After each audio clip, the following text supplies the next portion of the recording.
CONQUEROR'S HAKI is easily the most hyped power in all of One Piece, leaving a major impact every time someone uses it. So I went through every single scene it appears in to rank the 13 best CONQUEROR'S HAKI moments in the entire story. And how can I start anywhere but with the OG CONQUEROR'S HAKI user, Red Hair Shanks, who gives us the very first use and demonstration of this power all the way back in chapter 1. With Luffy helplessly drowning in the sea, Shanks swoops in, sacrifices his arm to this giant sea monster, and then scares away that Sea King with this killer blast of intimidating willpower. Wow, what a start to the story, and for me personally, this was the moment that really captured me and made me super excited to continue reading One Piece. However, while this moment is an incredibly iconic start to the series, we actually didn't fully understand at this point that Shanks was actually using Haki until much later on. And that's because Haki in general remained a pretty well hidden mystery until about 600 chapters later. But now looking back, we can clearly understand that Shanks is one of only 18 confirmed CONQUEROR HAKI users in the entire story, and he uses his dominant will to save Child Luffy here. What you may not remember though is that Shanks' heroics were not the only time that Child Luffy was actually saved from pretty much certain death by a CONQUEROR HAKI user. And that's because during his childhood flashback in chapter 587, Luffy and Ace were trying to escape this burning trash mountain when they were cornered by these pirates here. And with Luffy knocked down and about to get stabbed, Ace unleashes his CONQUEROR'S HAKI for the very first time and knocks out these weak-willed pirates, which gives the boys enough time for help to arrive.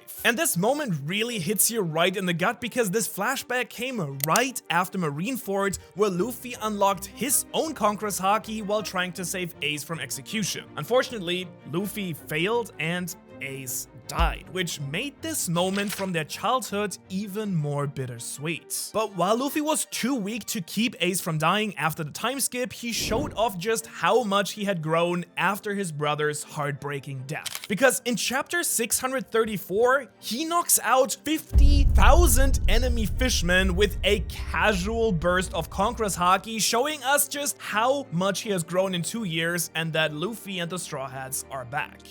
Okay, this moment was the real time that truly got me excited for the post-time skip. Because while the Fisherman Island arc by itself was not always super interesting while it was going on, seeing Luffy show off his new incredible powers definitely gave me goosebumps. Honestly, it was just such an impressive display of power, but not even close to the power level of the next epic moment in this ranking. And that's because next is the sky-splitting clash of two Yonko, Big Mom and Kaido. During the Wano arc, Big Mom chased Luffy to the land of the samurai, but was eventually captured by her former longtime rival. And due to their bittersweet past, these two Yonko then fought and showed off their tremendous powers by splitting the clouds with their CONQUEROR'S HAKI infused attacks. And since this is the first but not last example of splitting the sky on this list, let me remind you that this incredibly epic display only happens when two super powerful CONQUEROR'S HAKI users clash, and their combined willpower is so strong that it separates the clouds in the heavens above. But no matter how impressive this particular show of power actually was, it was nowhere near as impactful as the #1 moment on this list. And while an event like splitting the sky happens only a few times in the story, the next CONQUEROR'S HAKI moment in this ranking is an even rarer ability. And that is actually Luffy taming animals with his CONQUEROR'S HAKI spirit. Now, this ability is never fully explained, but basically, CONQUEROR'S HAKI can be used on animals just the same as humans, just like Shanks did in chapter 1. But what I think is even more impressive in this scene is that Luffy doesn't just scare away an animal, he can actually tame them so that they become his friends. A few great examples of this are when he tames all the wild beasts on Ruskaina Island during the time skip, and when he made friends with the giant baboon upon first landing in Wano. But there's also this octopus and a bull. But what's even more impressive is when Doflamingo saves his entire family from an angry mob. Now, all of this occurred because his family, who were celestial dragons, decided to come down to live with normal people. Probably not such a good idea. Now, of course, the normal people hate the celestial dragons that tyrannize the entire world, so they strung up Doflamingo and his family. And so with young Dofi about to die, he let out a terrible burst of Conqueror's Haki that knocked out all of the cruel citizens and allowed his family to escape. Which, let's be real, is really impressive for a kid, and this moment then cemented Doflamingo as one of the coolest characters in the entire story. However, as you well know, this unfortunately didn't have a happy ending, because Dofi would later go on to kill his own father and brother, which just goes to show that not all conquerors have a kind spirit like Luffy. But now you won't believe that what's even more awe-inspiring is a moment that demonstrated an incredibly honorable clash of conquerors. Because during the Whole Cake Island arc, Luffy's final showdown was against Big Mom's strongest son, Katakuri. And at the beginning of this fight, Katakuri did not respect Luffy at all. Like, seriously, this Mochi man insulted him left and right and said there was no way that Luffy could ever defeat him. But as the fight continued for hours and Luffy just kept getting back up again and again, his determination eventually really started to impress Katakuri, which led to this epic moment when their fight was interfered by Katakuri's sneaky sister, who stunned Luffy with a poisoned needle. Now, this then allowed Katakuri to stab Luffy with his vicious trident, which nearly killed the Straw Hat Captain, but fortunately enough, this wasn't the end of this fight. Because once Katakuri actually figured out what had happened and why Luffy got distracted, he got so furious that he literally stabbed himself to match Luffy's wound, and then together the two unleashed both of their incredible Conqueror's Haki to knock out Flampei and the other bystanders, who, by the way, is just one of the most annoying characters in the entire story. So good radiance, which then allowed the two to continue their honorable duel. And if this moment showed Katakuri that Luffy was a worthy opponent, then just wait for the #1 moment on this list, which completely changed the course of the story. But if the ending of Luffy versus Katakuri didn't have you jumping out of your seat yet, then this next moment surely will. Because now we have one of the easiest, clearest demonstrations of overpowering Conqueror's Haki with Rayleigh's awesome display in the auction house on Sabaody. And this all happened right after Luffy just punched the snot out of this celestial dragon, and now chaos was about to break loose with Marines, Admirals, and Cyborgs all coming down on the Straw Hats. However, before that,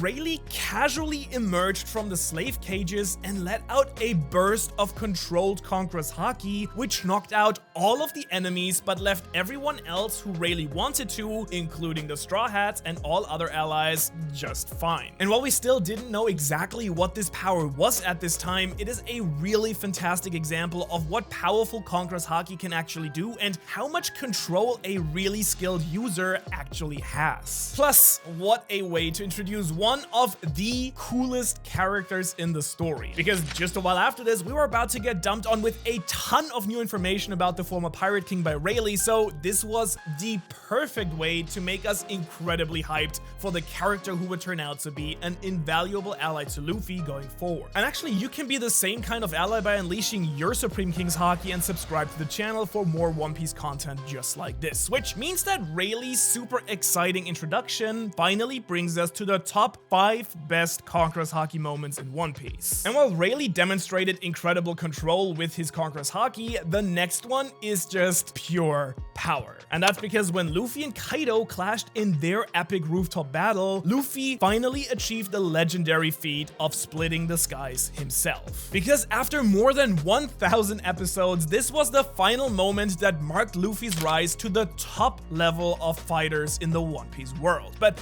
it certainly wasn't an easy feat if you ask me, because in fact, part of me was thinking there was no way that Luffy could beat Kaido on his own. For one, Luffy had already been defeated by Kaido twice, but then of course he learned advanced Conqueror's Haki, and this new ability then finally allowed him to fight toe-to-toe with someone like the King of the Beasts. And if there was ever any doubt, this moment perfectly showed us why Luffy will eventually become King of the Pirates, because even after being knocked down, smashed, and thrown into the ocean, Luffy's unbreakable conqueror spirit always brings him back to the top. Man, I do love One Piece. Though, as impressive as this moment was, it could never live up to the sheer impact and heaviness of this next one on the list. And that, of course, is the legendary clash of the two mythical mustaches, Roger and Whitebeard's titanic clash that split the sky. Now, this occurred during the Oden and Roger flashback when Whitebeard's crew encountered Roger's on some random islands. And these two rival crews instantly shift into hardcore battle mode. But while Oden could not quite handle Roger, Whitebeard then stepped up and these two unleashed attacks with such overwhelming Conqueror's Haki power that their supremely powerful blades did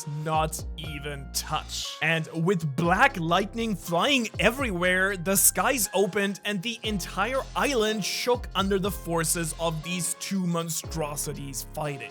Truly, that was a moment worthy of the incredible hype of the two strongest pirates ever. I mean, come on. But now, this next one might actually earn me more disagreement in the comments, but keep your fingers quiet until I can explain. And that's because at number 3, we have Zoro awakening his Conqueror's Haki to defeat Kaido's right-hand man, King. And some of you might now be thinking that this moment isn't nearly as impressive as some of the others on this list, but for me, it absolutely is. I mean, it is basically a climactic moment for Zoro's entire character and journey, because as he is struggling to master the ridiculously demonic blade Enma, and even more so, having a tough time fighting against the godly figure of King, something finally clicks for Zoro. He realizes that Enma has been testing him during the entire raid on Onigashima, and now he feels in complete control of its own powers. And so, in this just incredibly awesome scene with his Conqueror's Haki flaring, he delivers one last final blow to the Dark Angel and ends the contest with a victory. And just like Luffy announced himself by splitting the skies against Kaido, to me, this is Zoro's moment to say that he can stand at his captain's right hand and take on everyone who challenges the Straw Hat crew from here on out. Plus, I mean, it just looks stupidly good in the anime, so how can you not be blown away by this awesome Conqueror's Haki feat? But then we're already in the top 2, and which one do you think made it at the top of the best Conqueror's Haki moments in the entire story? Because for me, we're going to turn all the way back to right after Enna's lobby, when Shanks comes aboard of Whitebeard's ship to deliver a warning about chasing down Blackbeard. And with Shanks just walking on the ship,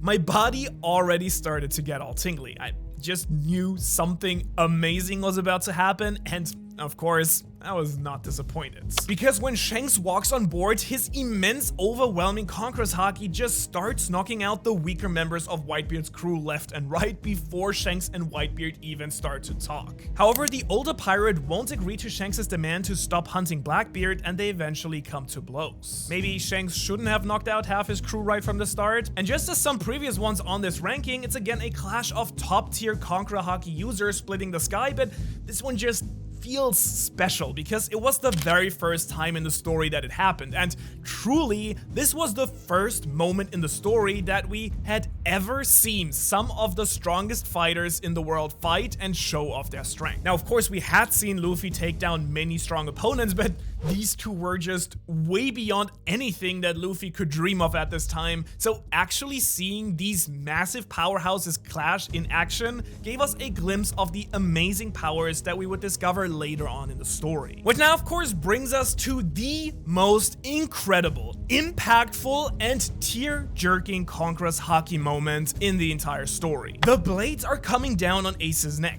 Luffy is struggling to reach him, but he is trapped by tons of marines. Even Whitebeard is having a literal heart attack and can't do anything, so a desperate Luffy awakens his true Conqueror's Haki and unleashes an overwhelming blast that sweeps over the entire island. Which of course knocks out countless fighters and, most importantly, the executioners who were about to kill Ace. I mean, could anything else have been at the top of this list? Now, was this the single most powerful display of Conquerors in the entire story?